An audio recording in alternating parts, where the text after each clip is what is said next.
approached him, eager to assist. "Gon go. I'll go gather some intel for you." "All right, go ahead." Wang Gon nodded in affirmation. He observed Ji Qinxin organizing her belongings, preparing to exit the classroom, and felt a sudden urge to rise as well. He resolved to make a more earnest effort. Chapter 36. Direct approach. The bell that marked the end of the lecture resonated like a clarion call of liberation, prompting students to surge from the tiered classroom like a tidal wave. Wang Gon's gaze fixed upon Ji Qinxin's figure as she ambled leisurely with the throng. "Yik Vinkin, please wait a moment," he called out, quickening his pace to catch up. His voice was neither too loud nor too soft, perfectly audible to her and those nearby. Hearing her name, Ji Qinxin halted and turned, her cool gaze meeting Wang Gon's, tinged with a hint of curiosity. "Is there something you need?" Her voice mirrored her demeanor, crisp and refreshing, reminiscent of a mountain spring, devoid of any worldly warmth. After several days of introspection following his rebirth, Wang Gon regained his confidence, presenting what he considered a charming smile. "Nothing of great importance. I simply noticed the weather is splendid and thought to invite you for a drive to unwind." He raised his car keys, a subtle yet clear indication of his intent. This gesture immediately attracted the attention of several students nearby, all eager to eavesdrop on the unfolding drama. After all, a wealthy heir driving a BMW 7 Series, inviting the campus beauty from the journalism department for a ride, was newsworthy in itself. Ji Qinxin's brow furrowed imperceptibly before she shook her head, her tone remaining unruffled. "Thank you for your kind offer, but I have to work shortly and won't have the time." "Work?" Wang Gon was momentarily taken aback, then smiled. "Working is commendable. Labor is the highest honor. Allow me to drive you, so you won't have to squeeze onto a bus." He believed his words conveyed sufficient thoughtfulness, yet Ji Qinxin declined once more. "No, thank you. The bus is quite convenient." With that, she offered a slight nod, a silent farewell, and seamlessly blended back into the crowd, vanishing around the corner of the hallway. Wang Gon's hand holding the car keys lingered in midair, his smile stiffening. Having faced rejection twice in front of an audience left him feeling somewhat humiliated. Whispers erupted around him. Though intentionally muted, they were still discernible to Wang Gon. Wow, did Wang Gon just get shot down? Twice by the same girl. Serve him right. Does he think being wealthy makes him special? Just because he drives a BMW, does he think all girls will flock to him? A plainly dressed young man remarked with a tone laced with disdain and envy. Clearly, Ji Qinxin is not the type of girl who craves vanity. Wang Gon's tactics are futile against her. A bespectacled underachiever adjusted his glasses as he analyzed the situation. However, dissenting voices emerged. "What do you know? This is a classic case of feigned indifference. Ji Qinxin is undoubtedly putting on airs, trying to keep Wang Gon on a string." A fashionably attired girl scoffed. "Which girl wouldn't he wish for a wealthy boyfriend? Her current rejection is merely a ploy to inflate her own worth." Another chimed in, "Exactly. Perhaps she is secretly overjoyed. Look at her beauty. She surely wouldn't settle for a mundane life. It's called waiting for the right price, comprehend?" As he listened to the surrounding gossip, rife with schadenfreude and bitterness, Wang Gon narrowed his eyes, finding the situation intriguing. This Ji Qinxin seemed to be more exceptional than he had anticipated. Yet, the more elusive the conquest, the more enticing the challenge. Wouldn't you agree? His interest in her only deepened. "A gaggle of gossip mongers. What business is it of yours?" He muttered under his breath, pocketing his car keys and turning to walk in another direction. Gu Linfeng and Huang Mingzhi followed suit. While Su Wei had yet to return from his reconnaissance, Gu Linfeng wore a knowing expression. TSK, Wang Gon is off to a rocky start. Your rich heir aura isn't quite as effective as you'd hoped. It appears Ji Qinxin has something special about her. But heed my words, such a girl is either genuinely principled or possesses a high level of sophistication. You ought to tread carefully. Don't let yourself be played for a fool." Wang Gon shot him a glare. "Well, you know, do you think I could ever be someone who gets played? But what about Wu Yue?" The comment struck a nerve, leaving Wang Gon momentarily speechless, though the reality of the situation was irrefutable.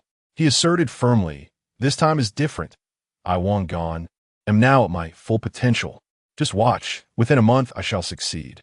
Wang Gon harbored a similar resolve, pursuing a girl was acceptable. Yet he would not lose himself as he had in a previous life. Money could be spent, but his dignity must remain intact. Intrigued by Kvinkin. He pondered whether she was truly indifferent to wealth or had ulterior motives. Regardless of her true nature, he was unwilling to relinquish his pursuit. The more unattainable, the greater the challenge. The women Wang Gan set his sights on had never escaped his grasp. He resolved to alter his strategy. If a direct approach proved ineffective, perhaps it was time to explore alternative methods. "Let us go eat," he declared, shaking off any unpleasant emotions. The priority now was to satiate his hunger and devise a plan to conquer the icy demeanor of Ji Qinxin. Bang Gun, Gulinfeng, and Huang Mingzhi made their way to the second-floor cafeteria. Su Wei seemed to have wandered off, unresponsive to messages, likely reveling in the activity funds Wang Gan had provided. The offerings in the second-floor cafeteria were more refined than those on the first floor, naturally commanding a higher price. Typically, it is the faculty members who dine here. The students who frequent this place generally come from affluent backgrounds. 3 individuals picked up the menu and settled at an empty table. "Tonight, I shall treat you all," Gu Linfeng declared, displaying an unusual generosity, as he primarily reserved such gestures for female company. Perhaps it was due to the morning's unsuccessful attempts to secure funds for a vehicle, prompting him to seek validation in other ways. However, Huang Mingzhi adjusted his glasses and replied with a serious demeanor, "There's no need for that.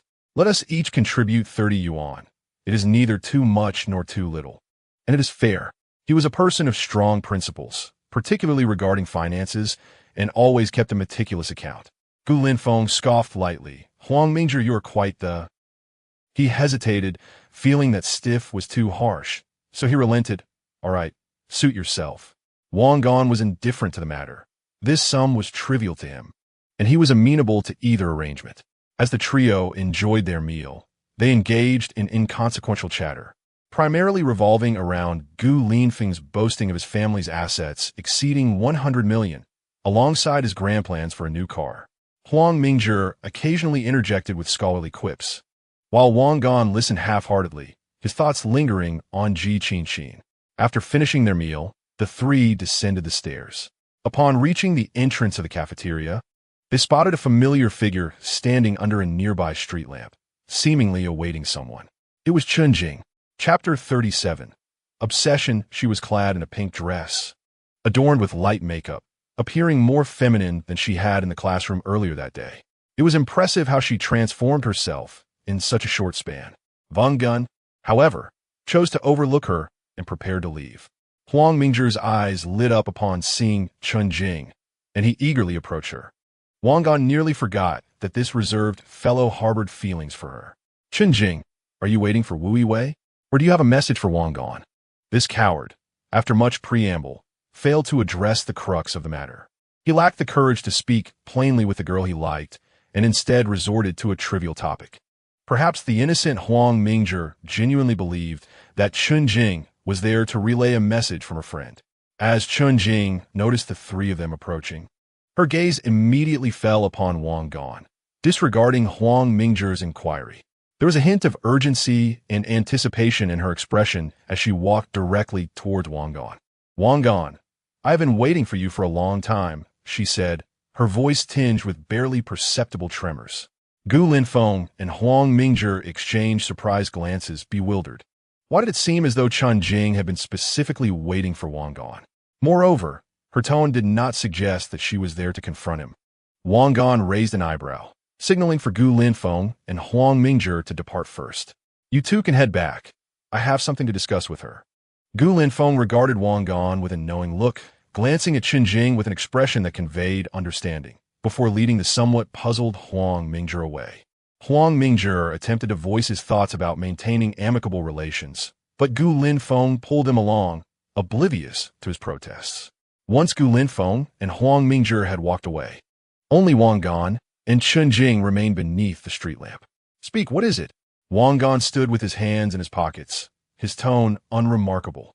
Chunjing took a step closer, lowering her voice, somewhat embarrassed as she spoke. "That Wang Gan, where's the phone? Didn't you say someone would bring it to me?" It turned out this was the matter at hand.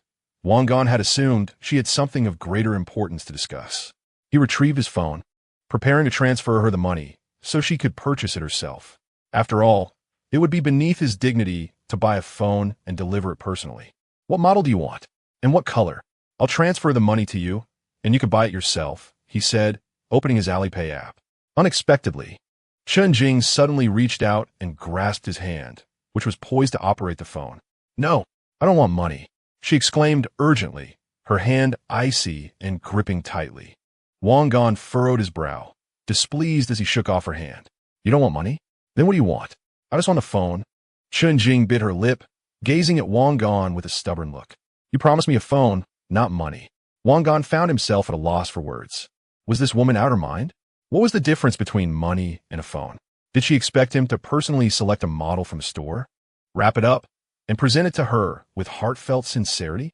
Chen Jing, have you misunderstood something? Wang Gan's tone turned cold. I promised to get you a phone, but I never said I had to buy it myself. If I give you the money, isn't that the same? Perhaps you could even choose a color you prefer. Not the same. Chen Jing stubbornly shook her head, her eyes shimmering with a light that Wang Gan could not comprehend. I want you to buy it for me. Money holds no significance. Wang Gan was utterly speechless. He sensed that Chen Jing's thought process was remarkably unusual. For the sake of an abstract notion, she was willing to forego actual money? Or was it that, subconsciously, she desired to forge a deeper connection with him through this peculiar insistence? All right, I understand now. Wang Gan waved his hand dismissively. I will arrange the phone matter. Just wait patiently, and I'll discuss it when I have time. With that, he turned his back on Chen Jing and walked towards the dormitory. Chen Jing watched his departing figure, opening her mouth to say something, but ultimately remained silent. She stood there, somewhat dejected, as the streetlight cast a long shadow behind her. Upon returning to the dormitory, Wang Gan found Gu Linfeng and Huang Mingzhi already present, while Su Wei had yet to return. How'd it go? What did Chen Jing want? Gu Linfeng leaned in with an inquisitive expression. Has she been captivated by your commanding presence and decided to throw herself at you? Wang Gan shot him an irritated glance. Get lost. Her? Not a chance. His perception of Chen Jing had dwindled to merely considering her a nuisance. It was better to keep a distance from such a woman to avoid being infected by her eccentric thought patterns. Chapter 38. Class meeting the following day. Class leader Wang Qi announced that a class meeting would be held. The primary agenda for this meeting was to discuss the upcoming class outing at the end of the semester. The class representative, Lin Shuya, stood at the podium, announcing several potential excursion destinations along with a rough budget. Given our current class funds, she noted that a trip to Purple Mountain would barely suffice, whereas a visit to Pearl Spring would certainly exceed our budget, necessitating an additional contribution of 100 yuan from each student. Lin Shuya seemed somewhat troubled, as the class funds, collected at the beginning of each semester, were rather limited. Organizing a decent outing was indeed a challenge. Almost immediately, students began to murmur amongst themselves. Purple Mountain is so dull. We've been there several times before. Exactly. If we're going, let us choose Pearl Spring. I've heard the scenery there is particularly beautiful, and we can even paddle on bamboo rafts. But what if the class funds aren't sufficient? We can't expect everyone to pay a hefty sum again. At that moment, an untimely voice unexpectedly broke through. What is there to worry about if the class funds fall short? Our class has wealthy sponsors, don't we? Why not have Wang Gan sponsor the trip? The speaker was Zhang Jinxiang, one of Wu Yiwei's many suitors and a former rival of Wang Gan. Coming from a family with modest assets and owning a small factory, he fancied himself significant and often sought to outshine Wang Gan. Since Wang Gan returned to school in a BMW 7 Series, Zhang Jinxiang had regarded him as a thorn in his side, eagerly seizing any opportunity to embarrass him. As Zhang Jinxiang's words echoed, the room fell silent, and all eyes turned toward Wang Gan. He smirked inwardly, thinking how persistent Zhang Jinxiang was in his attempts to make him the scapegoat. Did he really think Wang Gan would become an easy target? Such moral coercion might have worked when Wang Gan was less experienced in his past life, but now, reborn as a seasoned individual, he was no longer concerned with appearances or others' opinions. Money could be spent freely, but he would not be coerced into giving it away. Should he spend money today, few would express gratitude, and he might even be labeled a fool. Zhang Jinxiang would likely boast about securing benefits for the class at his expense. Wang Gan stood up slowly, surveying the room, and declared in a clear voice, "An excursion is a collective activity for the class. The expenses should be covered by class funds or shared among us. While I am not lacking in funds, I am not obliged to foot the bill for the entire class as outing. If Zhang Jinxiang finds Pearl Spring appealing, he should consider funding the trip himself. I, Wang Gan, will be the first to applaud such a gesture." His words, delivered with poise and reason, left Zhang Jinxiang's face a mix of colors, caught off guard. "You're just stingy. You must be pretending to be generous," Zhang Jinxiang retorted, flustered and angry. "Whether I am or not is none of your concern." Wang Gan shot back without hesitation. "If you're so capable, why not cover all the costs? If you can manage that, I will match your contribution. If you put in 10,000, I'll put in 20. If you put in 50, I'll put in 100. Let's make sure our classmates have a good time. Are you up for the challenge, coward?" Zhang Jinxiang was left speechless, realizing his demands were far beyond what he could afford, especially compared to Gu Linfeng. With over 40 students in the class, each contributing 100 yuan would total over 4,000, a sum he was neither willing nor able to spend. He stood there dumbfounded. Suddenly, someone in the class burst into laughter, prompting a chorus of amusement to follow. Zhang Jinxiang's face turned crimson with embarrassment as he shot a fierce glare at Wang Gan before sulkily taking a seat. Observing the commotion, Lin Shuya swiftly stepped in to mediate. "All right, everyone, we are all classmates here. Let's not ruin our camaraderie. We can discuss the outing further or reconsider the location." Thus, the minor disturbance subsided. Wang Gan, however, was acutely aware that someone like Zhang Jinxiang would undoubtedly seek opportunities to annoy him in the future. Yet he was unfazed. He believed in facing challenges head-on, regardless of their nature. After all, he considered Zhang to be nothing more than a mere nuisance. As the class meeting neared its conclusion, Gu Linfeng's phone suddenly rang. He hurried outside to take the call and returned with an excited expression. "I've got it. My dad has agreed to buy me a car." Gu Linfeng whispered triumphantly to Wang Gan and Huang Mingzhi. "Oh, what car are you getting? A BMW 5 Series? Wang Gan casually inquired. Gu Linfeng's enthusiasm waned slightly. "Ahem, the 5 Series is currently out of reach. He has started me off with a 3 Series. Once my driving skills improve, we can upgrade." Nevertheless, he insisted, "But the 3 Series isn't too shabby. It's better than nothing." Wang Gan smiled, but chose not to comment further. Gu Linfeng was a man who clung to appearances, even at his own expense. Once the class meeting adjourned, Su Wei finally emerged like a specter, mysteriously pulling Wang Gan aside. "I've got it," Su Wei exclaimed, producing a small slip of paper from his pocket. "This is the phone number of a girl named Ruan Qing from Ji Qinqin's dormitory. I had to put in a considerable effort to obtain it." Wang Gan glanced at the note and nodded in satisfaction. "Not bad. You've proven somewhat useful." "Gango about that activity fund," Su Wei began, rubbing his hands together and hinting once more. Wang Gan shot him a disapproving look. "Didn't I just give you 200 yesterday? Have you spent it all already?" "Well, I treated Ruan Qing and her friends to a meal, and we even went karaoke. 200 isn't nearly enough. I had to chip in a bit myself." Su Wei lamented. Wang Gan, disinterested in quibbling over small amounts, pulled out 300 from his wallet and handed it to him. "All right, take this. Just be more astute with your arrangements in the future. Don't be so sluggish." "Fankayu, Gange." "Thank you," Su Wei exclaimed, beaming with joy as he accepted the money. With Ruan Qing's number in hand, Wang Gan did not call her immediately. Instead, he sent her a text, suggesting they meet in front of the school supermarket that evening, stating he had a favor to ask and promising a generous reward. Ruan Qing promptly replied with a simple acknowledgement. At the agreed time, Wang Gan arrived punctually at the supermarket entrance. Shortly after, a fashionably dressed girl with exquisite makeup approached, glancing around before locking her gaze onto Wang Gan. "Are you Wang Gan?" Ruan Qing appraised him, her expression laced with scrutiny. "Indeed, and you must be Ruan Qing." "A pleasure to meet you," Wang Gan greeted politely, extending his hand. Ruan Qing offered a perfunctory handshake before cutting straight to the chase. "So what do you want? Why the secrecy?"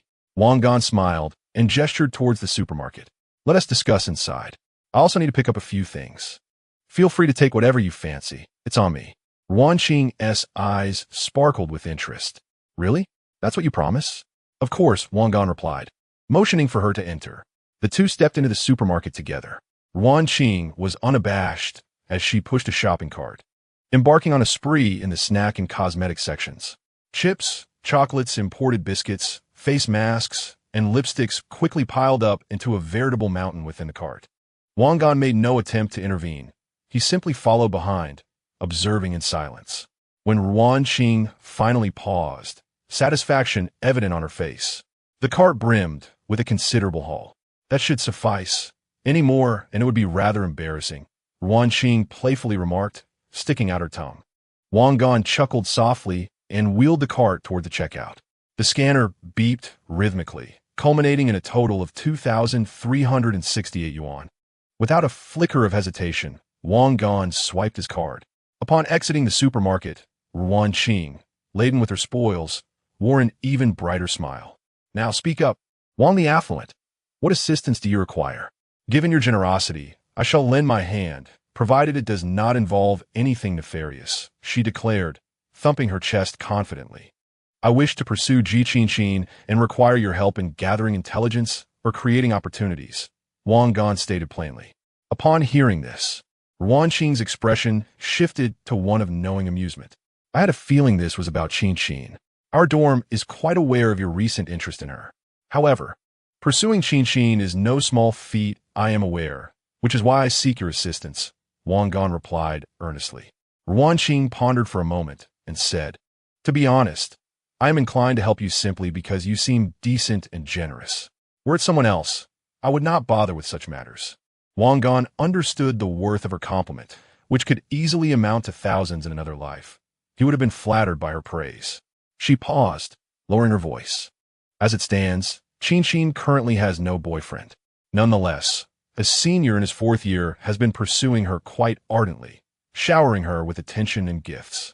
Although Qin has not accepted him, she has not outright rejected him either. Wang Gan raised an eyebrow in intrigue. Oh, is that so? Indeed, Ruan Qing nodded. So if you wish to court Qin, you must act swiftly and employ some unique tactics. What suggestions do you have? Wang Gan inquired. Ruan Qing's eyes sparkled mischievously as she smiled slyly. There is a rather old-fashioned, yet potentially effective method. Corner her in such a way that she has no escape, simultaneously deterring other suitors. The approach is simple. Send her flowers daily, persistently, until the entire school believes you are an inseparable couple. In this manner, the senior will likely retreat, and Qin, under the gaze of many, may eventually come to accept the situation, even if she initially hesitates. Wang Gan stroked his chin, contemplating the advice.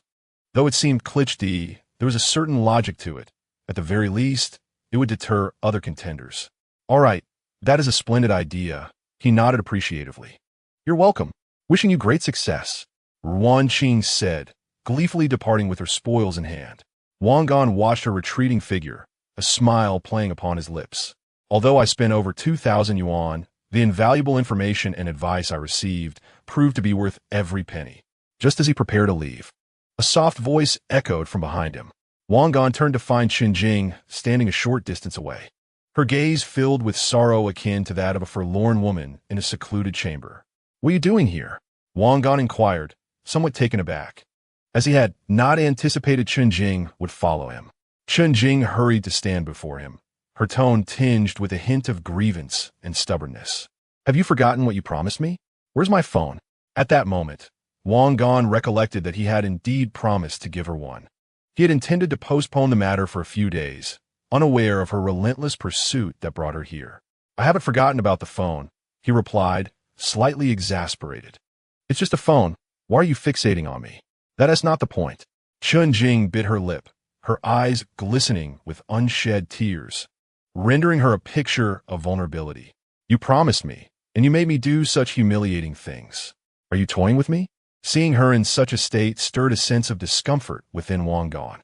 Oh, how the tempestuous woman has transformed into a timid little rabbit. One might think he had wronged her upon witnessing her distress. He had always detested overly sentimental women, those who blossom with just a hint of kindness. He reproached himself for inviting this trouble upon himself that day. All right, enough with the theatrics. He waved his hand dismissively. I will handle it now. Follow me. He turned and walked towards the street, Chun-Jing quickly trailing behind him, a flicker of delight illuminating her face. Wang Gan led her to a flower shop near the school. Boss, I'd like to place an order for flowers, he announced directly to the shopkeeper. The owner, a middle-aged woman, greeted him enthusiastically upon the arrival of new business. Handsome, what flowers would you like to order? Is it for your girlfriend? She remarked, glancing at Chun-Jing with a knowing smile. Chun-Jing felt a twinge of embarrassment under the shopkeeper's scrutiny, her cheeks flushing slightly. Yet a sense of secret joy surged within her. Wang Gan, however, paid no heed to the shopkeeper's teasing and continued. I need flowers delivered twice daily to the journalism department, class 2 of the 3rd year, for student Ji Qin. Once in the morning and once in the afternoon. One delivery to her classroom and another to her dormitory. She must personally sign for them, and I require photographic evidence. If she is not present, you must wait. If she refuses to accept, you must find a way to persist and plead. In short, she must receive them. The shopkeeper appeared momentarily stunned. Twice a day, and photographic evidence? That's rather challenging. What if the young lady is unwilling? We cannot force her. Money is not an issue, Wang Gan declared, pulling out a thick bundle of cash from his wallet, estimating it to be 3,000 or 4,000 yuan, and placing it on the counter. This is a deposit for 1 month. If you execute this well, we shall continue next month. If not, or should any complications arise, you will receive not a penny. The shopkeeper's eyes widened at the sight of the substantial sum, clearly taken aback. A month has passed, and this indeed constitutes a considerable business venture. The proprietress, with a glint in her eye, smiled and inquired, Handsome, have you yet decided what flowers to send? How about sending 99 roses each time? Wang Gan, who possessed an understanding of the language of flowers, waved his hand impatiently. 99 is fine, but ensure that each bouquet is unique. The look of hesitation that adorned her face vanished instantaneously, replaced by an exuberant smile. When calculated, the monthly revenue amounted to several tens of thousands. A flower shop thrives on volume. If business is lackluster, it barely sustains itself during holidays. With daily fresh blooms arriving, any unsold flowers result in losses. With a profit margin of 2/3, merely catering to him suffices. No problem, no problem. Rest assured, Handsome, we will handle it impeccably. Not only can we provide photographs for verification, but if you wish to record a video, that is also feasible, the owner asserted confidently. Meanwhile, Chun-Jing, who was eavesdropping on Wang Gan's conversation with the proprietor, felt her expression shift from joy to astonishment and disbelief. Wang Gan was willing to spend such a sum, sending flowers to Ji Qin twice daily, and for an entire month? She had initially assumed that Wang Gan brought her to the flower shop to purchase a bouquet for her, as an additional gift for her phone, or perhaps as a romantic gesture. Little did she realize that she had never crossed his mind. His thoughts were solely occupied with Ji Qin. A wave of intense jealousy and resentment surged within Chun-Jing. Why should Ji Qin be so fortunate? What qualities did she possess that warranted such elaborate efforts from Wang Gan? After finalizing the details with the flower shop owner, Wang Gan paid a deposit, added the owner as a friend, and was about to leave when he heard Chun-Jing call out to him, her voice trembling slightly. What about my phone? Wang Gan seemed to remember her at that moment, casting her a brief glance and replying coolly, Oh, I almost forgot. Let us go by the phone. He led the dejected Chun-Jing to the new shopping district. Upon entering the store, Wang Gan immediately spotted Ji Qin diligently working behind the counter. Dressed in her work uniform, her hair neatly tied back, and wearing a professional smile, she was assisting a customer with a mobile phone inquiry. As she noticed Wang Gan and Chun-Jing's entrance, her smile momentarily faltered before returning to its usual demeanor, though her gaze noticeably chilled. Welcome. What can I assist you with today? Ji Qin approached them with a formal tone. Wang Gan did not respond immediately. Instead, he surveyed her with keen interest. In her work attire, Ji Qin appeared less aloof and more competent, yet her air of distant reserve remained unchanged. What a coincidence, Ji Qin. You're working today as well? Wang Gan feigned ignorance, a teasing smile gracing his face. Ji Qinshin's brows furrowed ever so slightly. If you're not here,